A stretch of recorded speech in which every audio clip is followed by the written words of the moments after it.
Hello friends, good evening. कैसे हैं आप सब? उम्मीद करता हूँ सब अच्छे होंगे, मस्त होंगे, स्वस्थ होंगे। दोस्तों, जैसा कि आप सभी लोगों को पता है, PRT D triple S B PRT का आंसर की आज रिलीज हो चुका है 13 अप्रैल 2026।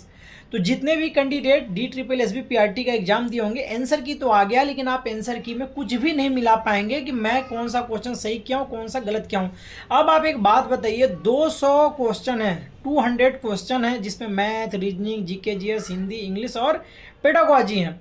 अब उतने सारे क्वेश्चन में सिर्फ आंसर की में ये आया हुआ है कि क्वेश्चन और उसके 4 ऑप्शन में से कौन सा ऑप्शन सही है। आप कौन सा ऑप्शन टिक लगाए हैं ये नहीं दिखा रहा है। तो इससे कैसे एनालिसिस किया जा सकता है कि मेरे कितने स्कोर आ रहे हैं। लेकिन आप लोगों को एक बात बता दूं कि जितने भी कैंडिडेट कह रहे थे कि पार्ट बी के क्वेश्चन बहुत ईजी आ रहे हैं, बहुत ईजी आ रहे हैं, सी टेट के टाइप में आ रहे हैं, हाँ वैसे ही रहे हैं, लेकिन उसके जो आंसर थे ना, जहाँ तक मैं अभी अपना आंसर की मिलाया, math, reasoning, Hindi, GK, GS, English, उसमें ज़्यादा कोई डिफरेंस नहीं लग रहा है।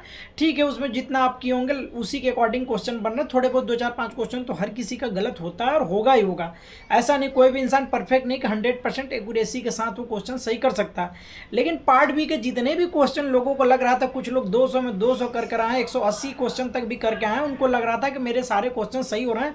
लेकिन जैसे आंसर की मैं अभी कुछ पार्ट बी के कुछ क्वेश्चन मैं देखा, जो कि अभी पढ़ रहा हूँ, तो मुझे लगता है कि मेरे खुद ही गलत हो रहे होंगे। तो आप लोगों को बता दूं कि जितने भी कैंडिडेट ये सोच रहे हैं कि कट ऑफ 150 प्लस जाएगी, मैं जनरल कैटेगरी यू आर का बात कर रहा हूँ। उसके अलावा और भी कैटेगरी का 5 नंबर 10 नंबर हर कैटेगरी वाइज आप कम करके मान के चलिएगा।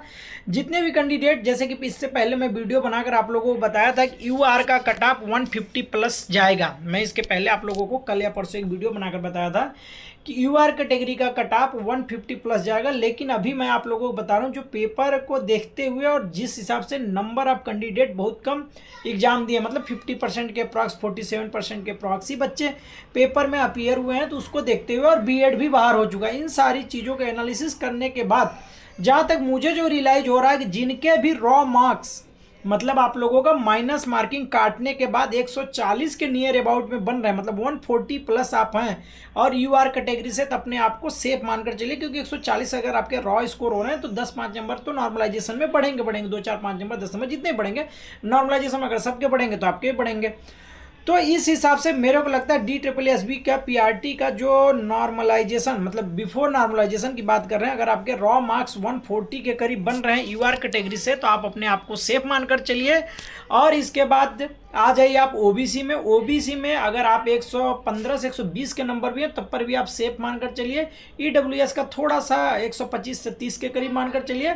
एससी कैटेगरी का भी ओबीसी के इक्विवेलेंट ही रहेगा, उससे ज़्यादा कम बेसी नहीं होना चाहिए, थोड़े बहुत का डिफरेंस रहेगा। एसटी कैटेगरी का 5 नंबर और कम मान लीजिए।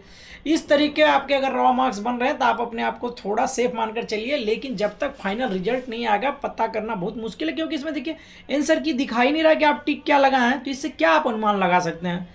तो बस अगर आप अपने हिसाब, जैसे मैं अपने आप को एनालिसिस करके देख चुका, पता चला कि हाँ ठीक है, इस रेंज के बीच में आना चाहिए। लेकिन अभी मैं मार्क्स रिवील इसलिए नहीं कर सकता क्योंकि जब तक रिजल्ट नहीं आएगा पता ही नहीं चल रहा कि कितना सही, लेकिन एक अनुमान है कि इस रेंज में आना चाहिए स्कोर। अब स्कोर आने के बाद ही पता चलेगा। तो चलिए मिलते हैं अगली वीडियो में। आज के लिए इतना ही। वीडियो अच्छा लगे तो चैनल को लाइक, सब्सक्राइब, शेयर जरूर कीजिएगा। और आप लोग कमेंट करके जरूर बताइएगा आप लोगों का क्या लग रहा है कि आप लोगों के हिसाब से आपके कितने मार्क्स बन रहे होंगे और कितना कट ऑफ जा सकता है। तो चलिए अपने अपनी ओपिनियन को आप लोग कमेंट बॉक्स में कमेंट कीजिए। मिलते हैं अगली वीडियो में। आज के लिए इतना ही।